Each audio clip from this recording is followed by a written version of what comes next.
Hi, this is Anita from Reluctant Low Carb Life.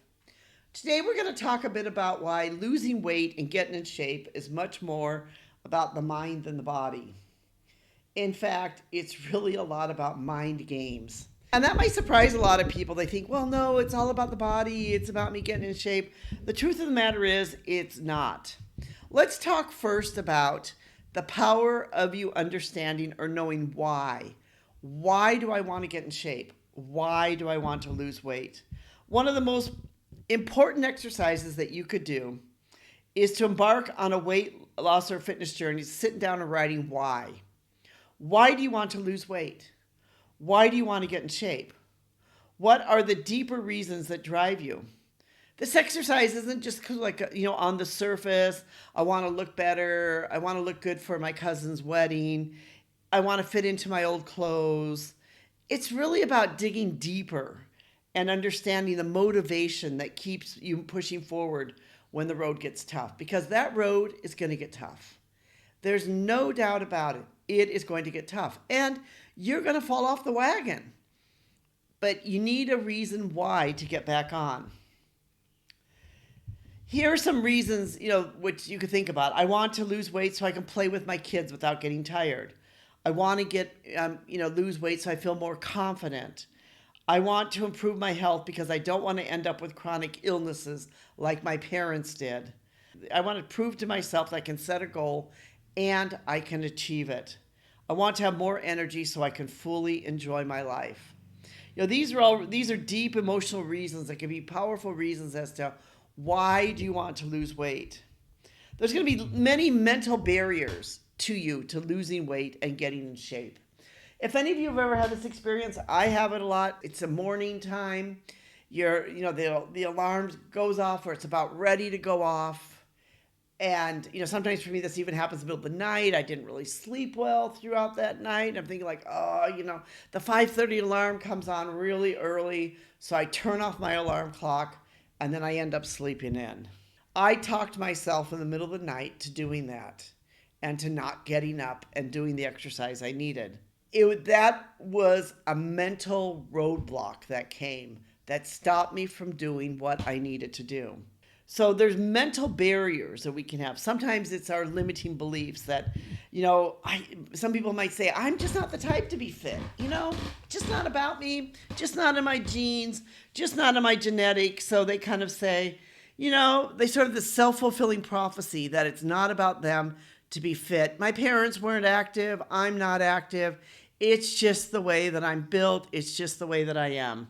They might have a fear of failure, that they're held back by the fear of failure. The idea of starting a fitness journey or learning something new, not succeeding can sometimes be paralyzing. So instead of ever embarking on the journey, they never start in the first place because then there's no fear of failure. If you never start, then how do you fail? There could be emotional eating and healthy habits. For many, eating is not just about hunger. It's about comfort. It's about stress relief. It's about emotional coping. I know that I do this a lot myself, that, you're emotionally coping, you get angry, you get upset, you grab for something that's not right. So you start having these emotional eating patterns that are not healthy. Maybe some of you have this sort of all or nothing thinking, kind of like, if I'm not perfect at it, I might as well quit now. Or one of the ones that I always love, well, I've sort of messed up this week already, even though it's already only Tuesday. I might as well just start again next Monday. And so the rest of the week, you do nothing because of the fact that maybe Monday you didn't do something or Tuesday you didn't, whatever it is, you're going to start again on the following Monday. So you sort of this all or nothing sort of thinking that you might as well not try at all, because if you fail once in one thing, why keep on going? Another one could be lack of patience. It takes time to lose weight. It's not an easy thing to do. It takes a lot of patience and perseverance to be able to do it. So it could be this entire lack of sort of like patience that we have. So what can you do? If a lot of this of eating is about the mind, what is something that you can do? One is you could visualize your future self. How do I want my future self to look? What do I want my future to look like? You can develop this growth mindset where you can say, instead of seeing challenges as roadblocks, see them as opportunities to grow. So many times we see challenges as sort of like, this is a roadblock, this is something that's going to stop me, and I'm just going to stop there. Instead of us seeing, this is a chance for me to grow. This is a chance for me to push myself further than I've ever been pushed before. Surround yourself with support. Get yourself people that are supportive. I recently started a boot camp class, and one of the classes starts at 5:30 in the morning. It's hard. I mean, for me, that's hard. That means I need to be up at, like before 5 or 5 o'clock, need to be there.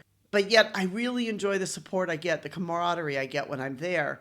And after I've done that for an hour, and then I'll usually go swimming, it feels good. I feel good for the rest of the day. I feel like, wow, I really accomplished something today. I did something today. So surround yourself with people that can be supportive. If you do well in groups, join a group, join a class, join people that will support you. Maybe set some small achievable goals. If instead of focusing on losing 50 pounds, focus on losing 5. Instead of committing to intense workouts every day, start with 3 times a week. Just focus on something small, something that you can do. Practice self-compassion. You will have setbacks. Like you said, you will go off the wagon. There are things that are going to happen. None of us are perfect. The key is not to let them define you. Instead of beating yourself up, treat yourself with kindness and refocus on your long-term vision. Say, here's my long-term vision. Here's where I want to be. And then one of the exercises which I did with all of this, with the roadblocks, is I sat down and I wrote out, here are the things that stop me. 1, I didn't sleep well last night, so I'm too tired to get up and exercise today. What is something I can tell myself that I can do? Get up, get your exercise in, and then when lunchtime comes and you're working, take a nap. So you need to find ways to tell yourself to overcome these roadblocks that will help you to overcome them. There's lots of physical benefits, as we know, of all losing weight and getting better shape. You'll have increased energy, better mobility, improved health, enhanced mood, greater confidence. You're going to feel better about yourself. We all know and understand these things, but what we need to really understand is this connection between our mind and our body, and our mind telling us things that we need to find the ways to overcome those roadblocks that stop us from doing them. So that's why my challenge for you today is a couple things. 1, write down your why. Why do you want to improve your health, lose weight? What are your whys? And make sure you spend time to think about these things. Think about really, what is your why? What is the reason why? And, don't have it be other people. Well, because my husband wants me to lose weight, or my kids say I need to lose weight. No, it needs to be about you. What do you want? Why do you want to do it? And then after you've done that, then start writing a list of what are the things that stop you from doing it. What are your roadblocks? What are the things that will maybe get in your way? And then once you've written those down, look at them all and say, what is it that I can tell myself to help me overcome or go around these roadblocks or get me out of these roadblocks? What is it that I can do? For example, a roadblock might be, oh, I didn't sleep well last night, so I'm going to turn off the alarm and I'm going to sleep in. What is something I can say to myself? Instead of it, I will get up and I will still exercise. And if I'm tired, I will get to bed earlier in the evening, or I will be sure to take a nap at lunchtime. So that's a way that you can overcome some of those roadblocks or your obstacles. We've written a blog on this if you'd like to have some ideas on this, but why losing weight and getting in shape is more about the mind than the body. And we'll put a description in our blog post below as to the reason why. But we hope that you've enjoyed this and that this will give you something to think about the whys. Why do you want to lose weight? Why do you want to get in shape? What are your roadblocks and how can you overcome them? And then that way, when those roadblocks come, you can be better prepared to learn to overcome them. Thank you so much for listening. We hope you'll press the subscribe button to become part of our community.